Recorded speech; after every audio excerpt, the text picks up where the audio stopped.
एक और बड़ी खबर, भीषण युद्ध के बीच डोनाल्ड ट्रंप की बहुत बड़ी धमकी, खर्ग द्वीप को ध्वस्त कर देंगे। अब डोनाल्ड ट्रंप ये बोल रहे हैं खर्ग द्वीप पूरी तरह से असुरक्षित है। डोनाल्ड ट्रंप का यह ताजा बयान। अब ऑयल फील्ड पर हमले नहीं करेगा इजराइल। तो देखिए, ईरान जंग का बड़ा खामियाजा आने वाले वक्त में दुनिया को भुगतना पड़ सकता है, इसके आसार सीधे तौर पर अब नजर आने लगे हैं। कच्चे तेल में विस्फोट हो चुका है।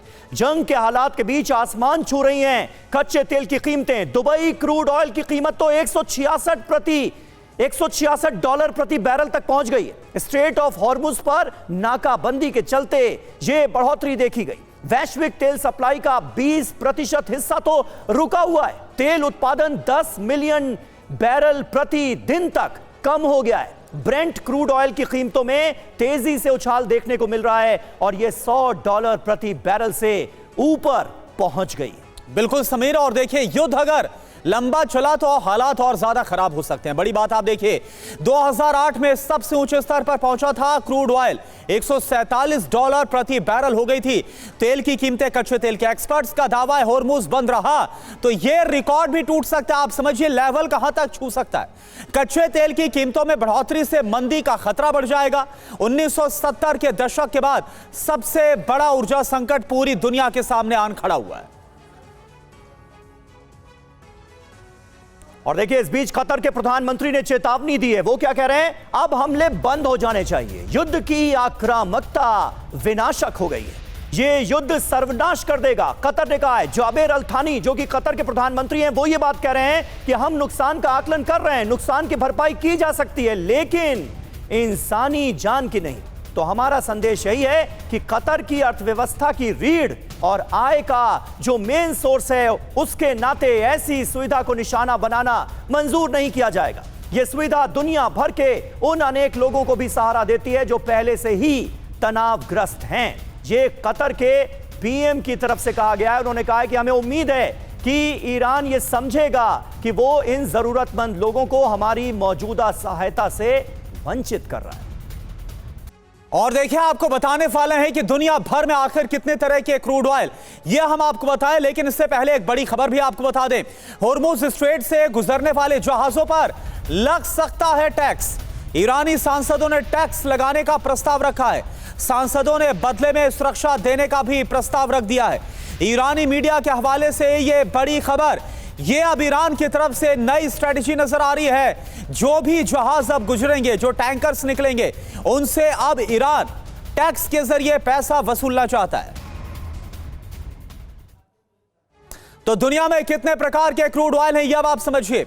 अगर बात करें अमेरिका की, तो यहां पर WTI light sweet crude petrol ज्यादा इससे निकलता है। वेनेजुएला की बात करें तो वेनेजुएला में जो है वो है मैरे, जिससे सबसे भारी क्रूड ऑयल जिसे कहा जाता है, रिफाइन करना इसको सबसे ज्यादा खर्चीला होता है। बात करें रूस की तो वो है यूराल।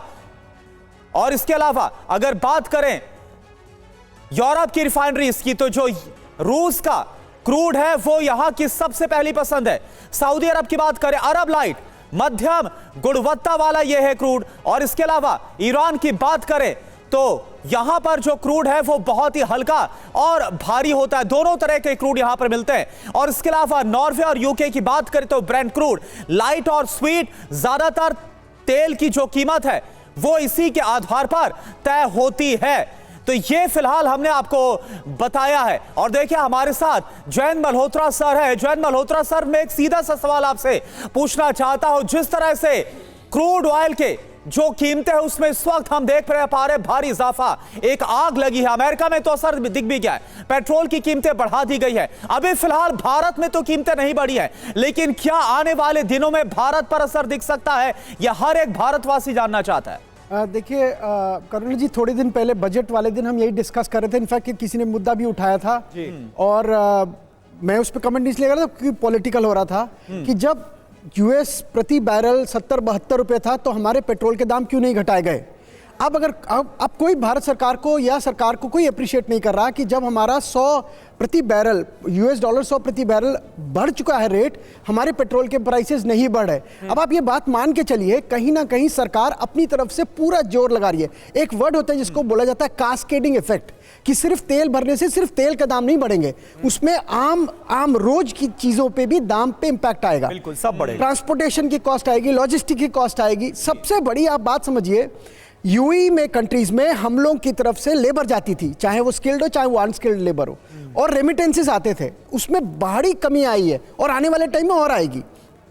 करुणा जी, सबसे बड़ी चीज देखिए, आज अगर कुछ काम हो रहा है, आज अगर कुछ भी हरकत हो रही है, कहीं पे भी कोई हरकत हो रही है, आप उसका इंपैक्ट आज मत देखिए, उसका इंपैक्ट अगले 2 क्वार्टर में दिखेगा।